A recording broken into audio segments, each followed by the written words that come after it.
চতুর্থ শ্রেণীর প্রিয় শিক্ষার্থীরা সবাই কেমন আছো? আশা করি সবাই ভালো আছো। তো আজকের এই ভিডিওতে আমরা তোমাদের জন্য নিয়ে এসেছি তোমাদের 2026 সালের নতুন বই, বিজ্ঞান বইয়ের প্রথম অধ্যায় জীবের বৃদ্ধি ও প্রজনন। এই অধ্যায়টার সম্পূর্ণ বিস্তারিত একটি ক্লাস। তো এই ভিডিওতে আমরা তোমাদের 1 থেকে 11 পৃষ্ঠা পর্যন্ত বিস্তারিত একটি ক্লাস দিব। তো এই ক্লাসটি তোমরা যদি সম্পূর্ণ করতে পারো তাহলে তোমরা তোমাদের স্কুলে সবার থেকে এগিয়ে থাকবে এবং কিন্তু তোমার রোল এক হয়ে যাবে। তো তোমরা নিয়মিত যদি আমাদের এই ক্লাসগুলো করো, অর্থাৎ প্রথম থেকে শেষ পর্যন্ত ভিডিওগুলো যদি ভালোভাবে দেখো তাহলে কিন্তু তোমাদের রোল এক হয়ে যাবে। তো শিক্ষার্থীরা, এখানে আমরা সূচিপত্র দেখতে পাচ্ছি তোমাদের বিজ্ঞান বইয়ের। এখানে আমরা অধ্যায় 1 দেখতে পাচ্ছি, জীবের বৃদ্ধি ও প্রজনন। তো এখানে রয়েছে 1 থেকে 11 পৃষ্ঠা পর্যন্ত। আজকের এই ভিডিওতে আমরা তোমাদের এই অধ্যায়টা সম্পূর্ণ শেষ করে দিব। তো আমাদের এই চ্যানেলে এভাবে তোমাদের সকল বিষয়ের এরকম অধ্যায়গুলো বিস্তারিত ক্লাস দেওয়া হবে। ক্লাসগুলো পাওয়ার জন্য তোমরা অবশ্যই আমাদের এই চ্যানেলটি সাবস্ক্রাইব করে রাখবে। তো তোমরা যদি নিয়মিত আমাদের এই ক্লাসগুলো ফলো করো তাহলে তোমাদের রুল কিন্তু এক হবে, আমি এটা আগেও বলেছি। তো শিক্ষার্থীরা, এখানে আমরা দেখতে পাচ্ছি অধ্যায় 1। তো শিক্ষার্থীরা, এখানে আমরা অধ্যায় 1-এর নাম দেখতে পাচ্ছি জীবের বৃদ্ধি ও প্রজনন। তো এখানে আমরা দেখতে পাচ্ছি উদ্ভিদ ও প্রাণীর বেঁচে থাকা এবং ভালোভাবে বৃদ্ধির জন্য পরিবেশের বিভিন্ন উপাদান প্রয়োজন হয়। এই অধ্যায়ে আমরা উদ্ভিদ জন্মানো, বেঁচে থাকা এবং বৃদ্ধির জন্য যা প্রয়োজন সে সম্পর্কে আমরা জানব। তো শিক্ষার্থীরা, এই অধ্যায়ে আমরা কী সম্পর্কে জানতে পারবো? উদ্ভিদ জন্মানো, বেঁচে থাকা এবং বৃদ্ধির জন্য যা যা প্রয়োজন সে সম্পর্কে আজকের এই ভিডিওতে, অর্থাৎ আমরা আজকের এই অধ্যায়ে জানতে পারবো। আর শিক্ষার্থীরা, তোমাদের এই অধ্যায়ের অনুশীলনীতে যতগুলো প্রশ্ন রয়েছে সবগুলো প্রশ্নের উত্তরও তোমাদের এই ভিডিওতে, অর্থাৎ আমরা এই ক্লাসে দেখিয়ে দিব। আর এখানে অর্থাৎ এই অধ্যায়ে তোমাদের পরীক্ষার জন্য যেগুলো শুধু গুরুত্বপূর্ণ শুধু তোমাদের সেগুলো পড়াবো, যেগুলোর গুরুত্ব নেই সেগুলো তোমাদের পড়াবো না। তো যেগুলোর গুরুত্ব রয়েছে শুধু সেগুলো তোমাদের এই ভিডিওতে আমরা পড়াবো। তো এখানে আমরা 1 নম্বরে দেখতে পাচ্ছি বীজের অঙ্কুরোদ্গম। তো এখানে আমরা দেখতে পাচ্ছি বীজ থেকে নতুন চারাগাছ জন্মানোর প্রক্রিয়াই হলো অঙ্কুরোদ্গম। এরপর উদ্ভিদের প্রজননের গুরুত্বপূর্ণ ধাপ হলো অঙ্কুরোদ্গম। তো শিক্ষার্থীরা, এগুলো মনে রাখবে, এগুলো থেকে তোমাদের পরীক্ষায় প্রশ্ন হবে। তো এখানে আমরা দেখতে পাচ্ছি উদ্ভিদ জন্মানো ও বেঁচে থাকার জন্য কি কি প্রয়োজন। তো এই প্রশ্নের উত্তর হবে উদ্ভিদ বেঁচে থাকা অথবা জন্মানোর জন্য প্রয়োজন সূর্যের আলো, তারপর তাপ ও বায়ু। তো এই প্রশ্নের উত্তর হবে এভাবে। তো শিক্ষার্থীরা, এরপর আমরা একটু নিচে স্ক্রল করি। এখানে আমরা গুরুত্বপূর্ণ কিছু দেখতে পারছি না, তো আমরা একটু নিচে স্ক্রল করি। তো এখানে আমরা শুধু তোমাদের পরীক্ষায় আসতে পারে সেগুলোই পড়াবো, এর বাইরে কিছু পড়াবো না। তো এখানে আমরা এরপর 2 নম্বরে দেখতে পাচ্ছি উদ্ভিদের বৃদ্ধি। তো এটিও গুরুত্বপূর্ণ। উদ্ভিদের বেঁচে থাকা ও বৃদ্ধির জন্য প্রয়োজনীয় পুষ্টি ও শক্তি খাদ্য থেকে আসে। তো উদ্ভিদের বেঁচে থাকা ও বৃদ্ধির জন্য প্রয়োজনীয় পুষ্টি কোথা থেকে আসে? খাদ্য থেকে আসে। তো এটি মনে রাখবে। এরপর খাদ্য গ্রহণ করে উদ্ভিদ ধীরে ধীরে ছোট থেকে বড় হয়। খাদ্য গ্রহণ করে উদ্ভিদ ধীরে ধীরে ছোট থেকে বড় হয়, এটিও মনে রাখবে। এরপর উদ্ভিদ নিজের খাদ্য নিজে তৈরি করার জন্য প্রয়োজনীয় উপাদান পরিবেশ থেকে সংগ্রহ করে। তো উদ্ভিদ নিজের খাদ্য নিজে তৈরি করে, এটা অবশ্যই মনে রাখবে। আর কোথা থেকে এগুলো তৈরি করে? পরিবেশ থেকে, এটাও মনে রাখবে। তো শিক্ষার্থীরা, এরপর আমরা আরেকটু নিচে স্ক্রল করে গুরুত্বপূর্ণ কিছু প্রশ্ন খুঁজি। তো শিক্ষার্থীরা, এখানে আমরা দেখতে পাচ্ছি 3 নাম্বার আমরা দেখতে পাচ্ছি সুপুষ্পক উদ্ভিদের ফুল, ফল ও বীজ। তো এখানে বলা হয়েছে আমরা 3য় শ্রেণীতে জেনেছি কিছু উদ্ভিদের ফুল ও ফল হয় না, এরা হলো অপুষ্পক উদ্ভিদ। তো এখানে তোমাদের একটা প্রশ্ন থাকতে পারে, অপুষ্পক উদ্ভিদ কাকে বলে? তো এই প্রশ্নের উত্তর তোমরা দিবে যেসব উদ্ভিদের ফুল ও ফল হয় না তাদের অপুষ্পক উদ্ভিদ বলে। এরপর আবার কিছু উদ্ভিদের ফুল ও ফল হয়, এদের সুপুষ্পক উদ্ভিদ বলা হয়। তো সুপুষ্পক উদ্ভিদ কাকে বলা হয়? যেসব উদ্ভিদের ফুল ও ফল হয় তাদের সুপুষ্পক উদ্ভিদ বলা হয়, আর যাদের ফুল ও ফল হয় না তাদের অপুষ্পক উদ্ভিদ বলা হয়। তো এখানে সুপুষ্পক এবং অপুষ্পক উদ্ভিদ কাদের বলা হয় আশা করি বুঝতে পেরেছ। এরপর সুপুষ্পক উদ্ভিদের ফুল হতে ফল ও বীজ হয়, তো এটা আমরা জানি। এরপর শিক্ষার্থীরা, এখানে আমরা আরেকটা গুরুত্বপূর্ণ জিনিস দেখতে পাচ্ছি, ফুলের বিভিন্ন অংশ ও ফল সম্পর্কে আরও কিছু জানি। তো এখানে আমরা দেখতে পাচ্ছি ফুলের বিভিন্ন অংশ। তো শিক্ষার্থীরা, এখানে আমরা একটা সুন্দর জবা ফুলের চিত্র দেখতে পাচ্ছি। তো এটি হলো একটি জবা ফুল, এখানে ফুলের বিভিন্ন অংশ রয়েছে। তো এই জবা ফুলটির বিভিন্ন অংশ আমরা এখানে দেখতে পাচ্ছি। এটি হলো গর্ভমুণ্ড, এটি হলো শ্রীকেশর, তারপর এটি হলো পুংকেশর। তো এখানে তোমরা দেখতে পাচ্ছ চিহ্নগুলো কোন জায়গায় রয়েছে। তারপর এটি হলো দলফাপটি, এটি হলো গর্ভাশয়। এরপর এটি হলো বৃতি, আর এটি হলো উপবৃতি। তো এখানে চিহ্নগুলো তোমরা দেখতে পাচ্ছ কোন জায়গায় রয়েছে। চিহ্ন বরাবর এখানে নামও রয়েছে, আশা করি এগুলো তোমরা বুঝতে পারছো, এগুলো তোমাদের ভেঙে চুরে বলার দরকার নেই। তো এটি হলো একটি জবা ফুলের বিভিন্ন অংশ। তো তোমাদের প্রশ্নে যদি বলে একটি ফুলের বিভিন্ন অংশ চিত্রসহ বর্ণনা করো, তো শিক্ষার্থীরা তোমরা চিত্রটা লিখবে। এখানে স্ক্রিনে তোমরা যেরকম দেখতে পাচ্ছ এরকম তোমরা এই চিত্রটা শিখে গিয়ে পরীক্ষা লিখে দিবে, এখান থেকে তোমরা নাম্বার পেয়ে যাবে। তো একটি ফুলের বিভিন্ন অংশ এভাবে তোমরা লিখবে। তো এখানে ব্যাখ্যাগুলো তোমরা দেখতে পাচ্ছ। এখানে আমরা প্রথমে দেখতে পাচ্ছি বৃতি। বৃতি সাধারণত সবুজ, দেখতে অনেকটা পাতার মতো। এটি ফুলের সবচেয়ে বাইরের অংশ। কুড়ি অবস্থায় বৃতি ফুলের অন্যান্য অংশকে রোদ, বৃষ্টি ও পোকামাকড় থেকে রক্ষা করে। তো শিক্ষার্থীরা এটি ছিল বৃতির কাজ। তো বৃতির কাজ তোমরা কি বুঝতে পেরেছ? এগুলো তোমরা মুখস্থ করে নিবে। এরপর দলমণ্ডল। বাইরে থেকে ভিতর দিকে ফুলের দ্বিতীয় উজ্জ্বল ও রঙিন অংশ হলো দল বা পাপড়ি। কতগুলো ফাপড়ি মিলে দলমণ্ডল গঠন করে। তো দলমণ্ডল কিভাবে গঠন হয়? কতগুলো ফাপড়ি মিলে দলমণ্ডল গঠন হয়। দলমণ্ডল রঙিন হওয়ায় পোকামাকড় ও পশু পাখি আকর্ষণ করে এবং পরাগায়নে নিশ্চিত করে। তো শিক্ষার্থীরা আমি আবার বলতেছি, তোমরা এগুলো অবশ্যই মুখস্থ করে নিবে। এরপর পুংস্তবক। এক বা একাধিক পুংকেশর নিয়ে পুংস্তবক গঠিত। এটি ফুলের অত্যাবশ্যকীয় অংশ। পুংকেশরের দণ্ডের মতো অংশকে ফুংদণ্ড এবং শীর্ষের থলির মতো অংশকে পরাগধ্বনি বলে। পরাগধ্বনির মধ্যে পরাগরেণু উৎপন্ন হয়। পরাগরেণুর মধ্যে পুরুষ কোষ পোকামাকড় ও পশু পাখির গায়ে লেগে এক ফুলের পরাগরেণু অন্য ফুলের স্ত্রীকেশরের গর্ভমুণ্ডে পতিত হয়। এ প্রক্রিয়াকে পরাগায়ন বলে। তো শিক্ষার্থীরা তোমাদের প্রশ্ন থাকতে পারে পরাগায়ন কাকে বলে? তো এই প্রশ্নের উত্তর দিবে পোকামাকড় ও পশু পাখির গায়ে লেগে এক ফুলের পরাগরেণু অন্য ফুলের স্ত্রীকোষের গর্ভমুণ্ডে পতিত হয়। এ প্রক্রিয়াকে পরাগায়ন বলে। তো পরাগায়ন কাকে বললে এভাবে প্রশ্নের উত্তর দিতে হবে। তো শিক্ষার্থীরা তোমরা এগুলো সবগুলো মুখস্থ করে নিবে। তো এখানে তোমাদের পুংস্তবক এটাও ভালোভাবে বুঝিয়ে দিয়েছি। এরপর তোমরা দেখতে পাচ্ছ স্ত্রীস্তবক। তো এটিও মুখস্থ করে নিবে। এটি ফুলের অত্যাবশ্যকীয় অংশ, মানে স্ত্রীস্তবক। এক বা একাধিক গর্ভপত্র বা স্ত্রীকেশ নিয়ে একটি স্ত্রীস্তবক গঠিত হয়। এটি গর্ভপত্রের তিনটি অংশ রয়েছে, যথা গর্ভাশয়, গর্ভদণ্ড ও গর্ভমুণ্ড। তো এটি বুঝতে পেরেছ। এরপর গর্ভাশয়ের ভিতরে ডিম্বক থাকে। ডিম্বক হলো স্ত্রীকোষ। তো শিক্ষার্থীরা এটিও আশা করি বুঝতে পেরেছ। এরপর আমরা এরপরের পৃষ্ঠা যাই। তো এরপরে আমরা দেখতে পাচ্ছি ফল ও বীজ। তো এটিও গুরুত্বপূর্ণ। স্ত্রীকেশরের গর্ভাশয়ের ভিতরে থাকে ডিম্বক। ডিম্বক হলো স্ত্রীকোষ। পরাগরেণুর পুরুষ কোষ গর্ভাশয়ের ডিম্বকের সাথে মিলিত হয়। এ প্রক্রিয়াকে বলে নিষেক। তো শিক্ষার্থীরা এখানে তোমাদের প্রশ্ন হতে পারে নিষেক কাকে বলে? তো এগুলো শিখে নিবে। এরপর নিষেকের পর গর্ভাশয়টি ফলে এবং ডিম্বকটি বীজে পরিণত হয়। তো এখানে এটার ফলের বিভিন্ন অংশের চিত্রসহ এখানে ব্যাখ্যা করা হয়েছে। তো এখানে তোমরা একটা আম দেখতে পাচ্ছ। তো আমটার এখানে বিভিন্ন অংশ ব্যাখ্যা করা হয়েছে। যেমন এখানে আমরা দেখতে পাচ্ছি বীজ, সাদা যেটা থাকে সেটাকে বীজ বলে। তো এখানে বীজের বাইরে আমরা দেখতে পাচ্ছি বহিত্বক, মধ্যত্বক এবং অন্তত্বক, এটাকে একসাথে বলে ফেরিকার্ভ। এরপর বীজ আমরা দেখতে পাচ্ছি। তো উপরের ওই তিনটাকে একসাথে ফেরিকার্ভ বলে। তো এখানে আমরা নিচে ব্যাখ্যা দেখতে পাচ্ছি। ফলের দুটি অংশ রয়েছে, যেমন ফেরিকার্ভ এবং বীজ। ফেরিকার্ভের তিনটি স্তর রয়েছে, যেমন বহিত্বক, মধ্যত্বক ও অন্তত্বক। তো এগুলো আমরা চিত্রেই দেখেছি। চিত্র দেখে দেখে তোমরা এগুলো কিন্তু লিখে দিতে পারবে। তো এখানে তোমরা চিত্রটা শিখলে হবে। আশা করি বুঝতে পেরেছ। এরপর বহিত্বক হলো ফলের খোসা। এটি ফলের ভিতরের অংশসমূহকে রক্ষা করে। মধ্যত্বক সাধারণত রসালো, এটি আমরা খাই, এতে ভিটামিন ও খনিজ লবণ থাকে। এরপর অন্তত্বক দিয়ে বীজ ঢাকা থাকে। বীজের উপরে পাতলা আবরণই অন্তত্বক। তো শিক্ষার্থীরা এখানে তোমরা এটা বুঝতে পেরেছ। এরপর আমরা এর পরবর্তীতে যাই। তো এর পরবর্তীতে আমরা দেখতে পাচ্ছি 4 নম্বরে সুপুষ্পক উদ্ভিদের জীবনচক্র। তো এটিও খুব গুরুত্বপূর্ণ। তো এখানে আমরা দেখতে পাচ্ছি পরাগায়ন ও নিষেকের পর নিষিক্ত ডিম্বক থেকে বীজ হয় এবং পুরো গর্ভাশয়টি ফলে পরিণত হয়। বীজ থেকে অনুকূল পরিবেশ নতুন চারাগাছে জন্মায়। তো শিক্ষার্থীরা এখানে আমরা এই জিনিসটা চিত্রের মাধ্যমে দেখতে পাচ্ছি। তো উপরে যেটা বলা হয়েছে সেটা আমরা এখানে চিত্রের মাধ্যমে দেখতে পাচ্ছি। আমরা এখানে প্রথমে বীজ দেখতে পাচ্ছি। বীজ থেকে অঙ্কুরোদ্গম, অঙ্কুরোদ্গম থেকে চারাগাছ, চারাগাছ থেকে একটি পূর্ণাঙ্গ গাছ। তো পূর্ণাঙ্গ গাছ থেকে পূর্ণাঙ্গ গাছে ফুল ধরেছে এবং ফুল থেকে ফল ধরেছে। তো শিক্ষার্থীরা আমরা এই জিনিসটা চিত্রের মাধ্যমে এখানে একদম স্পষ্টভাবে বুঝতে পারছি। তো এখানে এই চিত্রটা তোমরা যদি বুঝে থাকো তাহলে এখান থেকে তোমরা প্রশ্নের উত্তর নিজে থেকে লিখে দিতে পারবে। মানে তোমাদের এই লেখাগুলো কষ্ট করে মুখস্থ করা লাগবে না, এগুলো তোমরা নিজে থেকে লিখতে পারবে। তো এখানে আমরা দেখতে পাচ্ছি চারা গাছ ধীরে ধীরে বড় হয়, পরিণত গাছে ফুল ও ফল ধরে। সকল সুপুষ্পক উদ্ভিদের জীবনকালে এই ধাপসমূহ পর্যায়ক্রমে চলতে থাকে। জীবনব্যাপী পর্যায়ক্রমে বা চক্রাকারে চলতে থাকা ধাপসমূহই হলো জীবনচক্র। এরপর মরিচ, টমেটো, আম, জাম, কাঁঠাল ইত্যাদি উদ্ভিদের ফুল ও ফল হয় এবং ফলে বীজ থাকে। তো শিক্ষার্থীরা এতটুকুই।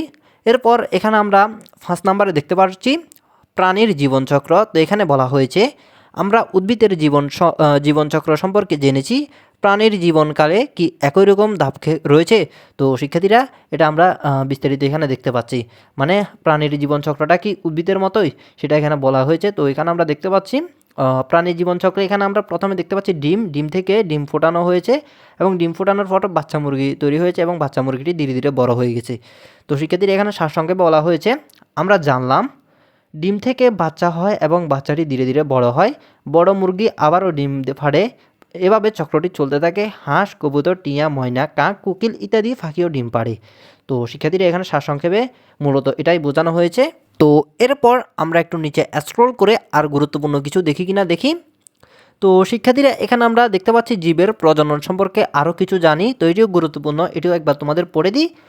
তো এখানে আমরা ইতিমধ্যে জীবের জীবনচক্র সম্পর্কে জেনেছি। আমরা দেখেছি জীবনচক্রের কোনো এক পর্যায়ে জীব থেকে অনুরূপ নতুন জীবের সৃষ্টি হয়। নতুন জীব সৃষ্টির এই প্রক্রিয়াই হলো প্রজনন। তো এখানে তোমাদের প্রশ্ন থাকতে পারে প্রজনন কি? তো তোমরা লিখবে জীবনচক্রের কোনো এক পর্যায়ে জীব থেকে অনুরূপ নতুন জীব সৃষ্টি হয়। নতুন জীব সৃষ্টির এই প্রক্রিয়াই হলো প্রজনন। তো এই প্রশ্নের উত্তর তোমরা এভাবে লিখবে, আশা করি বুঝতে পেরেছ। এরপর এখানে আমরা দেখতে পাচ্ছি প্রজননের গুরুত্ব। তো প্রজননের গুরুত্ব, এই প্রশ্নটা তোমরা অবশ্যই মুখস্থ করে নিবে, কারণ এ ধরনের প্রশ্ন তোমাদের পরীক্ষায় আসবে। তো এটি তোমরা অবশ্যই মুখস্থ করে নিবে। তো এখানে আমরা দেখতে পাচ্ছি জীব মাত্রই মরণশীল, জীবের শুধু মৃত্যু হলে পৃথিবী থেকে একসময় সকল জীব বিলীন হয়ে যেত। তো এখানে এটা আশা করি বুঝতে পেরেছ, কিন্তু প্রকৃতপক্ষে তা হয় না। একদিকে জীবনচক্রের শেষ পর্যায়ে জীবের যেমন মৃত্যু ঘটে, তেমনি অন্য কোনো পর্যায়ে প্রজননের মাধ্যমে তার মতো আরেকটি জীবের জন্ম হয় এবং এরা সংখ্যায় বাড়ে। প্রজনন হচ্ছে এমন একটি প্রক্রিয়া যার মাধ্যমে জীব তার প্রতিরূপ সৃষ্টি করে ভবিষ্যৎ বংশধর রেখে যায়। এভাবে বছরের পর বছর জীব নিজের পরিবেশে টিকে আছে। তো শিক্ষার্থীরা প্রজননের গুরুত্ব এটি তোমরা অবশ্যই মুখস্থ করে নিবে, এটি তোমাদের পরীক্ষায় অবশ্যই আসবে, এটি অবশ্যই তোমরা কিন্তু মুখস্থ করে নিবে, আমি আবার বলতেছি। তো শিক্ষার্থীরা এরপর আমাদের 10 পৃষ্ঠা পর্যন্ত দেখা হয়ে গেছে। এরপর আমরা দেখতে পাচ্ছি অনুশীলনী। এখন আমাদের কাজ হলো তোমাদের অনুশীলনীতে যে প্রশ্নগুলো রয়েছে সেই প্রশ্নগুলোর উত্তর তোমাদের দেখিয়ে দেওয়া। তো আমি এখন তোমাদের এই প্রশ্নগুলোর উত্তর দেখিয়ে দিব। এখানে 1 নাম্বার শূন্যস্থান পূরণ করি। তো এগুলোর উত্তর আমরা প্রথমে দেখি। এখানে ক নাম্বার জীব মাত্রই ড্যাশ গ্রহণ করে। তো এখানে খালি জায়গায় বলবে খাদ্য বা পুষ্টি। জীব মাত্রই খাদ্য বা পুষ্টি গ্রহণ করে। এরপর খ নাম্বার খাদ্য তৈরির জন্য উদ্ভিদের আলো, সূর্যের আলো, পানি ও বায়ু প্রয়োজন। তো এখানে খালি জায়গায় পড়বে সূর্যের আলো। খাদ্য তৈরির জন্য উদ্ভিদের সূর্যের আলো, পানি ও বায়ু প্রয়োজন। এরপর গ নাম্বার ফুলের উজ্জ্বল ও রঙিন অংশ হলো দলমণ্ডল। তো এখানে খালি জায়গায় বসবে দলমণ্ডল। তো শিক্ষার্থীরা এরপর ঘ নাম্বার বীজ থেকে নতুন চারা গাছ হয়। তো এখানে খালি জায়গায় বসবে চারা গাছ। তো শিক্ষার্থীরা তোমরা হয়তো এখানে আমি কি বলেছি অনেকে বুঝতে পারো নাই। তো এখানে আমি তোমাদের উত্তরগুলো আরও বিস্তারিত স্ক্রিনে দেখাই। তো প্রিয় শিক্ষার্থীরা তোমরা এখানে দেখতে পাচ্ছ, এখানে ক নাম্বারে খালি জায়গায় খাদ্য বা পুষ্টি এই দুইটা থেকে যে কোনো একটা বসালে হবে খালি জায়গায়। তারপর খ নাম্বারের খালি জায়গায় তোমরা লিখবে সূর্যালোক। তো এখানে সূর্যালোক তোমরা লিখবে সূর্যের আলো। খাদ্য তৈরির জন্য উদ্ভিদের সূর্যের আলো, পানি ও বায়ু প্রয়োজন। এরপর ঘ নাম্বার ফুলের উজ্জ্বল ও রঙিন অংশ হলো ফাবডি বা দল। তো এখানে তোমরা এত কিছু না লিখে তোমরা সরাসরি দল লিখলে হবে অথবা দলমণ্ডল লিখলে হবে। এরপর ঘ নাম্বারে বীজ থেকে নতুন চারা গাছ হয়। তো শিক্ষার্থীরা এখানে তোমরা খালি জায়গায় লিখবে চারা গাছ। তো আশা করি এই প্রশ্নের উত্তর তোমরা বিস্তারিত বুঝতে পেরেছ। এরপর আমরা এর পরবর্তী প্রশ্নে যাই। এখানে আমরা 2 নম্বরে দেখতে পাচ্ছি সঠিক উত্তরের টিক চিহ্ন দিই। তো এখানে এগুলোকে এমসিকিউ বলে, এগুলো তোমরা আরও ধীরে ধীরে বুঝতে পারবে। তো এখানে 1 নাম্বার খাদ্য তৈরি করার সময় উদ্ভিদ কী ত্যাগ করে? তো 1 নাম্বার প্রশ্নের উত্তর হবে ক অক্সিজেন। তো এখানে আমরা ক নাম্বারে একটা টিক চিহ্ন দিই, টিক চিহ্ন দিয়েছি ক নাম্বারে খাদ্য তৈরি করার সময় উদ্ভিদ অক্সিজেন ত্যাগ করে। তো এখানে 1 নাম্বার প্রশ্নের উত্তর হবে ক অক্সিজেন। তো শিক্ষার্থীরা এরপর আমাদের 2 নম্বর প্রশ্ন জীবের শক্তি কোথা থেকে আসে? তো 2 নম্বর প্রশ্নের উত্তর হবে গ খাদ্য। জীবের শক্তি খাদ্য থেকে আসে, আশা করি বুঝতে পেরেছ। এরপর 3 নম্বর প্রশ্ন ফুলের কোন অংশ কুড়ি অবস্থায় অন্যান্য অংশকে রক্ষা করে? তো 3 নম্বর প্রশ্নের উত্তর হবে ক বৃতি। বৃতি ফুলের কুড়ি অবস্থায় অন্যান্য অংশকে রক্ষা করে। তো 3 নম্বর প্রশ্নের উত্তর হবে ক। তো আমরা ক নাম্বার একটা টিক চিহ্ন দিই।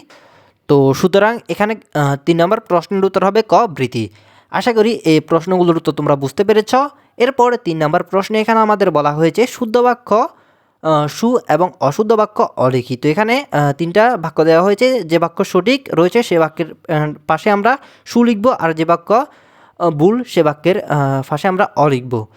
তো এখানে ক নাম্বার বাক্য উদ্ভিদ নিজের খাদ্য নিজে তৈরি করে। তো এই বাক্যটি হলো একদম সঠিক। উদ্ভিদ নিজের খাদ্য নিজে তৈরি করে, এটা আমরা পড়েছি। তো এখানে আমরা এর পাশে লিখব সু। এরপর খ নাম্বার, গাছের পাতায় পরাগরেণু উৎপন্ন হয়। তো এই বাক্যটি হবে ভুল, কারণ আমরা জানি পরাগরেণু উৎপন্ন হয় ফুলে, গাছের পাতা নয়, গাছের ফুলে পরাগরেণু উৎপন্ন হয়। তো এই বাক্যটি হবে ভুল, এখানে আমরা লিখব অ। এরপর আমরা গ নাম্বারে লিখব শ্বাস গ্রহণের সময় উদ্ভিদ অক্সিজেন গ্রহণ করে। তো এখানে গ নাম্বার বাক্যটি হবে সঠিক। তো এর পাশে আমরা লিখব সু। তো শিক্ষার্থীরা 3 নাম্বারের উত্তর তোমরা আশা করি বুঝতে পেরেছ, কোন জায়গায় আমরা সু এবং কোন জায়গায় অ লিখব আশা করি বুঝতে পেরেছ। এরপর 4 নাম্বার সংক্ষিপ্ত উত্তর প্রশ্ন। তো এখানে ক নাম্বার, উদ্ভিদের কোন অংশে বীজ থাকে। তারপর খ নাম্বার প্রশ্ন, বীজ থেকে চারা গাছ জন্মাতে কী কী প্রয়োজন। তো এখানে আমরা 4 নাম্বারে ক এবং খ দুইটা প্রশ্ন দেখতে পাচ্ছি। তো এখন আমি তোমাদের ক এবং খ এই দুইটা প্রশ্নের উত্তর দেখাই।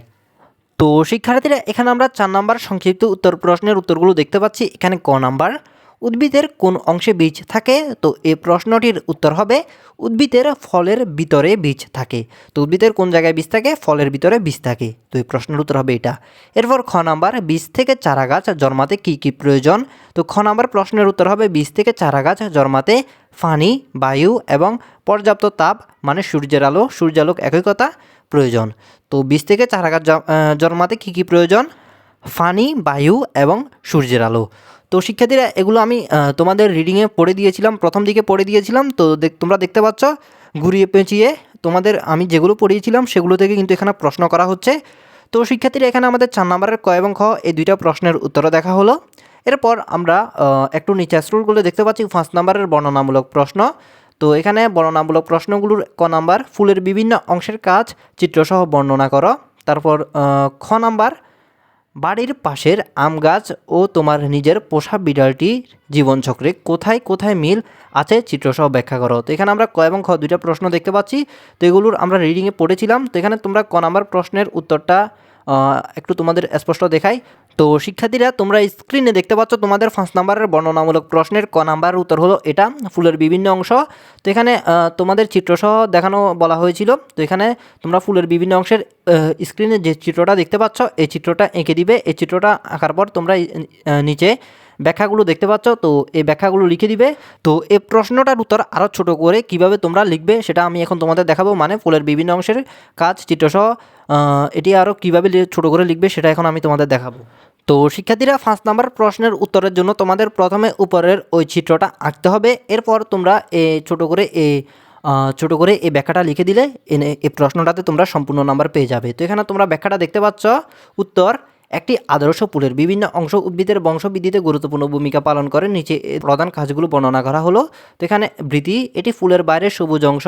এর প্রধান কাজ হলো কুড়ি অবস্থায় ফুলকে রোদ, বৃষ্টি ও পোকামাকড় থেকে রক্ষা করা। এরপর দল বা পাপড়ি, এর কাজ হলো এটি ফুলের রঙিন ও উজ্জ্বল অংশ। এটি রঙিন হয়ে পতঙ্গ ও পাখিকে আকৃষ্ট করে পরাগায়নে সহায়তা করে। এরপর পুংকেশর ও স্ত্রীলিঙ্গ অথবা স্ত্রীস্রবক একই কথা। ফুলের এই অংশগুলো সরাসরি প্রজননে অংশ নেয়, এদের মাধ্যমে ফল ও বীজ উৎপাদিত হয়। তো শিক্ষার্থীরা, তো আমি তোমাদের কিন্তু প্রথমে বলেছিলাম ওগুলো তোমাদের মুখস্থ করে নেওয়ার জন্য।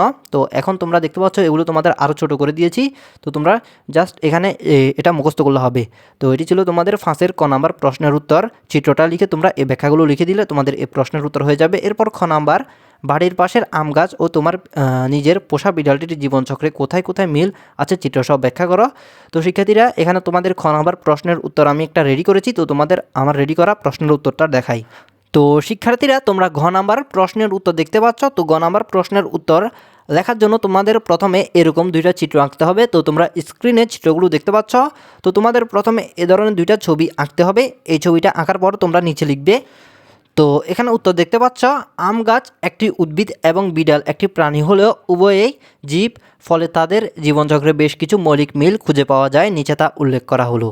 জন্ম, আম গাছ বীজ থেকে চারা হিসেবে জন্মায় এবং বিড়াল তার মায়ের থেকে ছানা হিসেবে জন্মায়, অর্থাৎ উভয়েরই জীবনের শুরু বা জন্ম আছে। এরপর বৃদ্ধি, পুষ্টি ও খাদ্য গ্রহণের মাধ্যমে আম গাছ এবং বিড়াল উভয়ই ধীরে ধীরে বড় হয়। তারপর বংশবৃদ্ধি, আম গাছ ফুল ও ফলের মাধ্যমে বীজ তৈরি করে নতুন চারা জন্ম দেয়। একইভাবে বিড়াল ছানা জন্ম দেওয়ার মাধ্যমে বংশবৃদ্ধি করে। এরপর মৃত্যু, নির্দিষ্ট জীবনকাল শেষে আম গাছ এবং বিড়াল উভয় জীবই মারা যায়। তো শিক্ষার্থীরা তোমাদের একদম ছোট করে এই প্রশ্নটার উত্তর এখানে আমি দিয়ে দিলাম। তো তোমাদের প্রথমে ওই চিত্রটা আঁকার পর এখানে আমি যা লিখেছি এগুলো তোমাদের লিখতে হবে। তো লেখার পর তোমাদের খ নাম্বার প্রশ্নের উত্তর হয়ে যাবে। তো আশা করি বুঝতে পেরেছ। তো প্রিয় চতুর্থ শ্রেণীর শিক্ষার্থীরা, এটি ছিল তোমাদের 2026 সালের বিজ্ঞান বইয়ের প্রথম অধ্যায় জীবের প্রজনন ও জীবের বৃদ্ধি ও প্রজনন। এই অধ্যায়ের বিস্তারিত একটি সম্পূর্ণ ক্লাস। তো এই ক্লাসটি তোমরা যদি সম্পূর্ণ করে থাকো তাহলে তোমরা ইনশাল্লাহ এই অধ্যায়টি তোমাদের শেষ হয়ে গেছে। তো এর পরের ভিডিওতে আমরা তোমাদের এরকম আরও সকল বিষয়ের ক্লাস নিয়ে আসবো। সেই ক্লাসগুলো করলে তোমাদের কিন্তু রুল এক হয়ে যাবে, এটা আমার গ্যারান্টি। তো শিক্ষার্থীরা তোমাদের প্রতিনিয়তই আমাদের ক্লাসগুলো করার জন্য আমাদের এই চ্যানেলটি সাবস্ক্রাইব করে নোটিফিকেশান অন করে রাখতে হবে। তো তোমাদের মোবাইলের স্ক্রিনে কালো একটা বাটন দেখতে পাচ্ছ সাবস্ক্রাইব লেখা, সেই বাটনটিতে ক্লিক করে আমাদের এই চ্যানেলটি সাবস্ক্রাইব করে রাখো। এভাবে তোমরা ক্লাসগুলো পেয়ে যাবে। তো এই ক্লাসগুলো করলে তোমাদের রুল এক হয়ে যাবে, এটা আমি আবার বলতেছি। তো শিক্ষার্থীরা এটি ছিল আমাদের আজকের ক্লাস। এই ক্লাসটি তোমাদের কাছে ভালো লেগেছে, ভালো লাগলে অবশ্যই ভিডিওতে লাইক দিবে। তো সবাই ভালো থাকবে, সুস্থ থাকবে, আল্লাহ হাফেজ।